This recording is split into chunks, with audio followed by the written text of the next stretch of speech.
Okay, what we're doing now is we're going to do a drop, just so everybody knows what the drop is simulated. That weight up there is 282 pounds. That 282 is what ANSI, the American National Standards Institute, tells us to test our fall protection to. 282 pounds simulates a 310-pound person. And that's a phenomenal weight that we use for fall protection. We do make harnesses up to 425, but most harnesses are rated for 310 pounds. So that is basically a 310-pound person being simulated. We have it with a cross-arm strap and a standard 6-foot lanyard, so it's no different than what I have up there. That's a tubular lanyard, and that's a pack-style lanyard. They both have about 3.5 feet of material in it. So most people, when they walk up to that anchor point, if they're high as Rick is, they would assume that a 6-foot lanyard is going to protect it. So let's see what happens with that. Is everybody ready? If you want to watch it with your cameras and put your cameras up, now's the time to do it. Everybody has safety glasses on? Okay, coming down. Ready? Clear. What happened to our person? They're dead. So you see what happened to that load. Did a 6-foot shock absorbing lanyard protect my employee? Absolutely not. So why 90% of what we sell are lanyards? You get into a man lift. At what point do we hook up in a man lift? Where do you go when you get on it? Do you tie off when you get in it? Absolutely, right? The minute you get in it, and you see most people use 6-foot lanyards in a man lift. And you know right now that 6-foot lanyard is not going to protect you in that man lift if it bounces you out. It simply won't. So we have to think about where we're tying off. Are we using the right equipment? And that's one of the reasons why Clark Construction doesn't use any lanyards in their work. So they don't want to use these things. We still show them because a lot of companies still use them. So the next drop we're going to do is show you the difference between the two types of connectors. Because in fall protection, there's two types of connectors. There's a lanyard I just showed you, and there's a retractable. I'm going to get my helper, Pam, to turn around and grab a retractable since my hands are tied up. I lost one of my helpers. No, I was trying to get out of the way. This Pam's holding up a retractable lifeline. This is the one we're going to demonstrate. This is a 6-foot web retractable. What makes it unique is that there's two different types of retractables these days according to ANSI. There's Class A retractables, which has to arrest a fall 24 inches or less. There's Class B retractables that have to arrest a fall from 24 to 54 inches. This one here is actually a Class B. However, in Falltech, we can test our retractables, we do test them, and give you an actual fall distance. So right on this shock pack, this one says 25 inches is your max arrest distance. So I use that in my calculation. It's not 54, ours is 25. The other unique with this retractable is we do not use nylon webbing. Most of our competitors use nylon. This is Dyneema. Same material I have in my cut-resistant gloves. So it's 7 times stronger than steel. So it's cut-resistant, you can deal with a lot of things, it doesn't swell around concrete. So it's a better product. We're going to do 2 drops with this thing. Remember now, we're already allowed to drop a retractable or a lanyard one time and take it out of service. What I'm going to do for you today is we're going to show you 2 drops on one retractable, see what happens to show you our quality. So the first drop, remember what happened to the bag. Where did our 282-pound person go? Straight to the ground. In fact, they got 2 holes in the wood right there, that plywood, that results in that fall. So I have Rick. You ready, Rick? Ready. Bring it down. All right, clear. Notice any difference? Much better, right? Would you rather fall on? Think about your rescue. If you're in a man lift, you're in a scissor lift, and you happen to be on that mid-rail, which you're not supposed to be on the mid-rail. People operate on the mid-rail all the time. They're not supposed to be there. If you had that retractable on, you fall out, you're going to be able to grab yourself and self-rescue. You're not far away from your anchor point. There's no self-rescue when you're on the ground from a lanyard. So what we're going to do now, we're going to do a second drop with this thing. Like I said, if this is a real world, if I had Pam on the end of this rope here, I couldn't use that retractable again. She's a human being. You don't use this equipment a second time. Like I told you, you never use fall protection a second time. But because this 282-pound weight has no family, no friends, and I really don't care about it, we're going to test it one more time. So what we're going to do is a drop.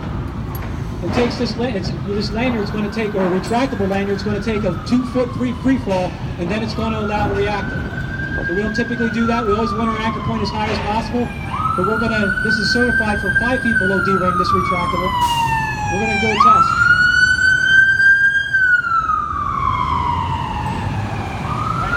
Okay, I want to wait for the ambulance to go around. So it's a pretty cool drop. Let's see what happens. See if we can do it better than the lanyard, even with the retractable that's used a second time. Take a look. Clear.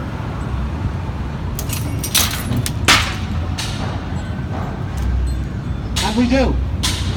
Still kept them off the ground, right? Still better than they landed, right? Look at the shot pack now. So it's pulled weight out. This is why retractable is better. This one is actually certified for 5 feet below D-ring. Most retractables of that size in the market can only go 2 feet below D-ring. That helps with that dynamic and how we test this equipment.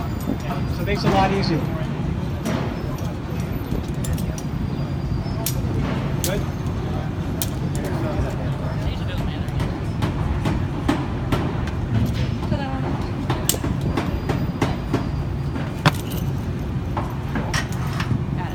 Okay, so the most important thing we do on retractables is inspect them before each use.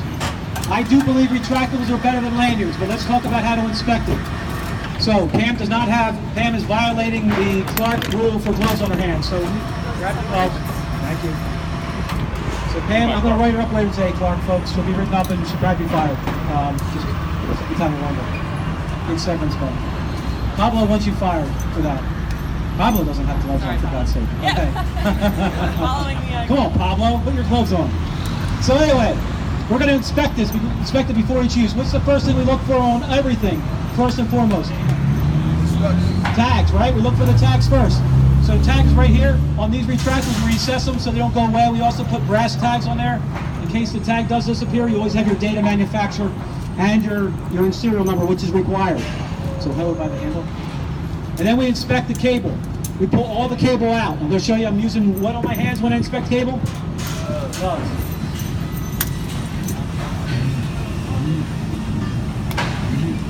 Okay, so what I do is I got my gloved hand around the cable and I have it wrapped around. So my hand's totally around it and I'm letting the cable come back into the housing. And my glove is going to find any broken wires or strands. So the glove is going to do a job of a visual inspection. So in case there is a broken wire, it'll pick it up. It goes in, and I will also check in the springs to make sure they're pulling that cable back in. If the springs don't pull the cable back in, I have to get it back in for repair. Cable retractables can be repaired. Then I check the brakes twice at 2 different lengths. Hold it up, and I pull it. I always grab it by the handle. That's what this handle's here for, is to check the cable brakes. You don't want to grab it by the snap hook. If you do, then you can break this load pin. This is your load indicator of a fall. So if you check the brakes multiple times by grabbing the snap hook, you'll eventually shear that pin. So you want to grab it by the handle here, you pull it once, and then pull it a second time from a second length, and pull it out. That's all there is to it. Then I check my carabiner on the end, make sure that works properly, opens up and closes, and that's all there is. And then I'm done my inspection, I can go use it. So this one that she had in her hand is actually a unique retractable. Both of them, they're Class A retractables. Those 2 retractables, that 30-footer and that 15-footer, actually have an 18-inch max arrest distance. So they're the shortest retractables in the country that we make. So they're made in Compton, California as well. But 18 inches has not been replicated. Most retractables that are cable are 54-inch drop distance. So we have unique things on that. So what do we do after we fall? What's the requirement by OSHA? How fast do I have to effect the rescue? So if I drop Corey here, 15 minutes? Yeah, 15 minutes is the OSHA regulation. It says prompt rescue. But what OSHA said is we interpret prompt as 15 minutes. What's going to happen is, over time, after about 5 minutes, depending on your health and how you're made up, that blood is going to start pulling in your leg. And it starts to clot when it's pulled. After about 6 minutes, your body starts seeing damage from that clot of blood. If we release you after 15 minutes, that clot of blood is going to go back in your bloodstream, and hit your heart, your lungs, and your brain. You have a stroke or a heart attack from that clot of blood. So it's critical that you take the pressure off your legs from the harness. So what we're going to do is I'm going to raise up Corey in a harness, and he's going to demonstrate how trauma straps work. Because the most important part of your fall protection program is a rescue plan. OSHA mandates a rescue plan. In fact, OSHA says when I wear fall rest, I have to have a competent person, so I need training. I need my employees who wear it to be trained. I need an inspection program. We showed you how to do that today. And then last but not least, we need a rescue plan. So what happens when I launch Corey off the side of that building? How do I get him down? It can be grab a ladder. It can be grab a lift. But you just have to write it down. You should talk to your team about that each day to know how you're going to get Corey down quickly.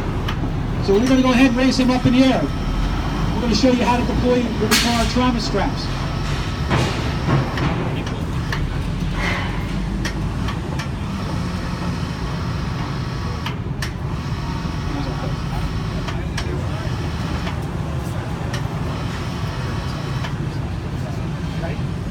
Coming up. Okay, we're raising up in the harness, so you can see what happens. His D-ring's now over his head a little bit. His leg straps are digging into his legs. Now, part of our rescue plan, if I have these trauma straps that he has on, he's going to start to deploy now. He's going to deploy them right away. That gives me, everybody here, more time to rescue Corey. Because now he's going to be able to take that pressure off his legs with these very inexpensive trauma straps. And they're great because you can train yourself how to use them. Raise yourself up in the air and deploy them yourself. It's great to practice because if you're hanging, you want to know how to deploy this stuff rather easily.